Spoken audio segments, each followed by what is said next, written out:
Gaudy true में आप सबका स्वागत है। सुनते हैं ऋषि पंचमी व्रत की कथा को। एक समय राजा सीताश्व धर्म का अर्थ जानने की इच्छा से ब्रह्मा जी के समीप गए और उनके चरणों में शीश नवाकर बोले, हे आदिदेव, आप समस्त धर्मों के प्रवर्तक और गूढ़ धर्मों को जानने वाले हो। आपके मुख से धर्म चर्चा श्रवण कर मन को महान शांति मिलती है, भगवान के चरण कमलों में प्रीति बढ़ती है। वैसे तो आपने मुझे नाना प्रकार के व्रतों के विषय में उपदेश दिए हैं। अब मैं आपके मुखारविंद से उस श्रेष्ठ व्रत को सुनने की अभिलाषा रखता हूँ, जिसके करने से प्राणी के समस्त पापों का नाश हो जाता है। राजा के इन वचनों को सुनकर ब्रह्मा जी ने कहा, हे नृपश्रेष्ठ, तुम्हारा प्रश्न अति उत्तम और धर्म में प्रति उपजाने वाला है। मैं तुमको समस्त पापों को नष्ट करने वाला सर्वोत्तम व्रत सुनाता हूँ।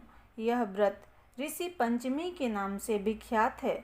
इस व्रत को ग्रहण करने वाला प्राणी अपने समस्त पापों से सहज ही छुटकारा पा लेता है। उसे नरक में कदापि नहीं जाना पड़ता है। इस व्रत का एक अति प्राचीन इतिहास और भी है। उस इतिहास को मैं तुम्हारे सम्मुख वर्णन करता हूँ। एक समय की बात है कि विदर्भ देश में उत्तंक नामक ब्राह्मण अपनी पतिव्रता पत्नी के साथ निवास किया करता था। उस ब्राह्मण दंपति के एक पुत्र और एक पुत्री थी। उसके पुत्र का नाम सुविभूषण था। वह कुशाग्र और तीक्ष्ण बुद्धि वाला था।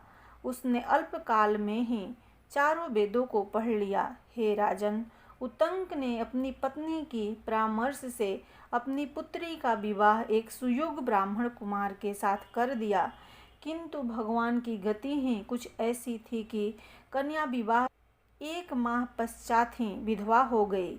अतः विधवा होने के पश्चात वह कन्या अपने धर्म का पालन करती हुई अपने पिता के यहाँ रहकर ही अपने समय को व्यतीत करने लगी। विधवा कन्या के दुख से दुखी होकर उत्तंक अपने घर बार को अपने पुत्र को सौंपकर अपनी स्त्री और कन्या को लेकर गंगा जी के किनारे चला गया और वहां आश्रम बनाकर वेदों का पठन पाठन करने लगा। उसके पास कुछ ब्राह्मण भी वेद पढ़ने के लिए रहने लगे। कन्या भी अपने धर्म का पालन करती हुई अपना समय व्यतीत कर रही थी। वह नित्य प्रति मन लगाकर माता पिता की सेवा करती थी। एक दिन समस्त कार्यों से थक कर वह एक शिला पर आराम करने के लिए लेट गई। थकान के कारण उसको अपने शरीर की भी सुधि न रही। भगवान की गति से अर्धरात्रि के समय एकाएक उसके शरीर में कीड़े उत्पन्न हो गए। शिष्यों ने जब उस कन्या के शरीर पर कीड़ों को देखा तो उन्होंने जाकर अपनी गुरु पत्नी को बताया। कन्या के शरीर में कीड़े पड़ जाने की बात सुनकर ब्राह्मणी कातर स्वर से विलाप करती हुई उसी शिला के पास पहुंची जहां उसकी कन्या बेसुध पड़ी थी। उसके शरीर पर कीड़ों को देखकर बहुत दुखी हुई और विलाप करते करते वह ब्राह्मणी अचेत हो गई। जब उसे चेत हुआ तो उसने रोती हुई कन्या को गोदी में उठाया और अपने पति उत्तंक के सामने ले जाकर रख दिया। कन्या की दशा को देखते हुए ब्राह्मणी ने अपने पति से कहा, हे स्वामिन, आप कृपा कर मुझे यह बताएं कि मेरी इस साध्वी कन्या की दुर्दशा किस दुष्कर्म के कारण हुई है। अपनी भार्या की बातों को सुनकर उत्तंक मुनि थोड़ी देर के लिए शांत होकर हृदय में भगवान का ध्यान करने लगे। उन्होंने अपनी ज्ञान शक्ति के द्वारा कन्या के पूर्व जन्म के समस्त वृत्तांतों को जान लिया। वे अपने नेत्रों को खोलकर बोले, हे प्रिय, यह कन्या अपने पहले जन्म में एक ब्राह्मणी थी। उस समय इसने रजस्वला होते हुए भी एक समय घर के घड़े आदि बर्तनों को छू लिया था। उसी पाप के कारण इसके शरीर में कीड़े पड़ गए हैं। इसने शुद्ध होने के बाद अपनी सखियों के साथ ऋषि पंचमी व्रत को देखकर भी उसका आदर नहीं किया था। व्रत के दर्शन के प्रभाव से तो इस जन्म में इसको उत्तम ब्राह्मण कुल तो प्राप्त हुआ, परंतु उस व्रत का तिरस्कार करने के कारण इसके शरीर में कीड़े पड़ गए हैं। मुनि के वचनों को सुनकर सुशीला बोली, हे स्वामिन, जिस व्रत के दर्शन मात्र से आपके समान ब्रह्मा तेजो में उत्तम कुल में इसको जन्म प्राप्त हुआ और जिसका तिरस्कार करने से शरीर कीड़ों से भर गया, उस महान आश्चर्यजनक व्रत को आप कृपा करके मुझे सुनाएं। उत्तंग प्रसन्न होकर बोले, हे सुशीले, यह व्रत समस्त व्रतों में उत्तम है। इसके प्रभाव से समस्त पाप नष्ट हो जाते हैं।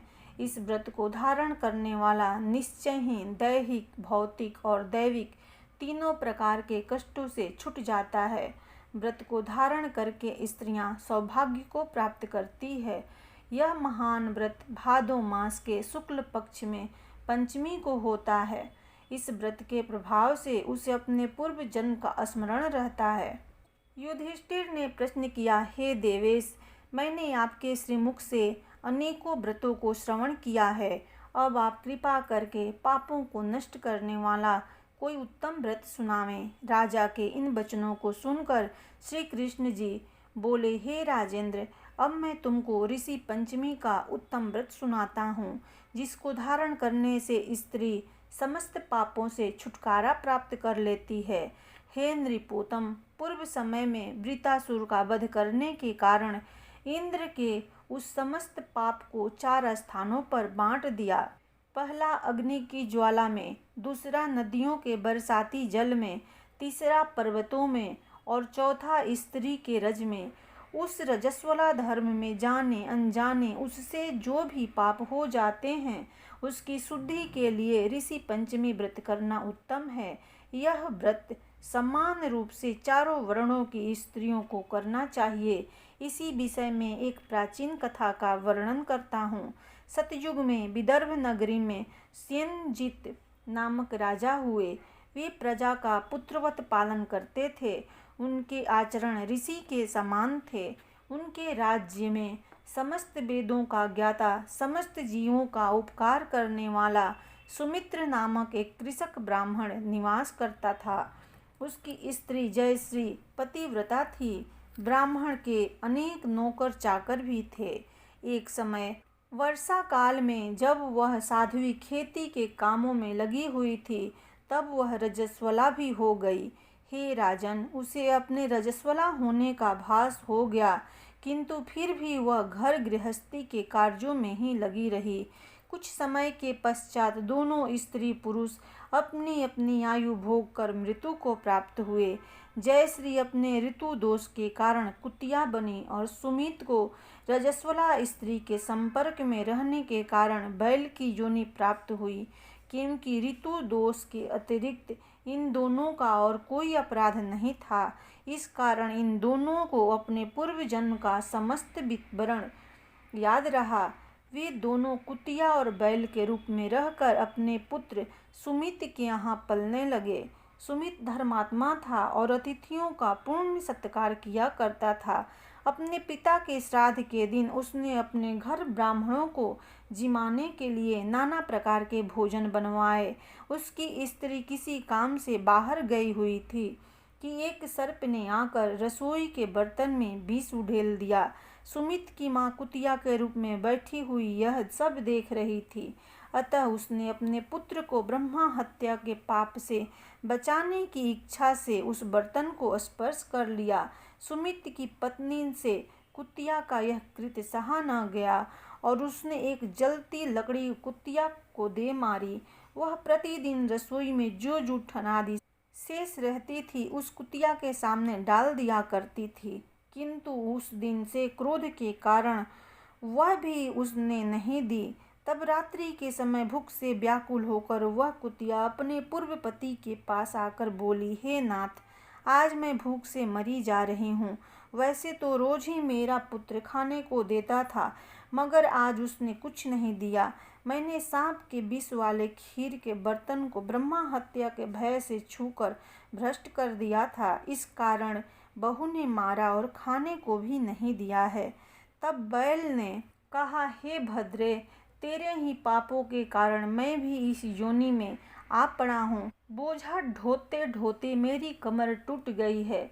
आज मैं दिन भर खेत जोतता रहा, मेरे पुत्र ने भी आज मुझे भोजन नहीं दिया और ऊपर से मारा भी खूब है। मुझे कष्ट देकर श्राद्ध को व्यर्थ ही किया है। अपने माता पिता की इन बातों को उनके पुत्र सुमित ने सुन लिया। उसने उसी समय जाकर उनको भरपेट भोजन कराया और उनके दुख से दुखी होकर वन में जाकर उसने ऋषियों से पूछा, हे स्वामी, मेरे माता पिता किन कर्मों के कारण इस योनि को प्राप्त हुए और किस प्रकार उससे छुटकारा पा सकते हैं। सुमित ने उन वचनों को श्रवण कर सर्वतपा नामक महर्षि दया करके बोले, पूर्व जन्म में तुम्हारी माता ने अपने उच्च श्रृंखल स्वभाव के कारण रजस्वला होते हुए भी घर गृहस्थी की समस्त वस्तुओं को स्पर्श किया था और तुम्हारे पिता ने उसको स्पर्श किया था। इसी कारण वे कुतिया और बैल की योनि को प्राप्त हुए हैं। तुम उनकी मुक्ति के लिए ऋषि पंचमी का व्रत धारण करो। श्री कृष्ण जी बोले, हे राजन, महर्षि सर्वतपा के इन वचनों को श्रवण करके सुमित अपने घर लौट आया और ऋषि पंचमी का दिन आने पर उसने अपनी स्त्री सहित उस व्रत को धारण किया और उसके पुण्य को अपने माता पिता को दे दिया। व्रत के प्रभाव से उसके माता पिता दोनों ही पशु योनियों से मुक्त हो गए और स्वर्ग को चले गए। जो स्त्री इस व्रत को धारण करती है वह समस्त सुखों को पाती है। इति ऋषि पंचमी व्रत कथा।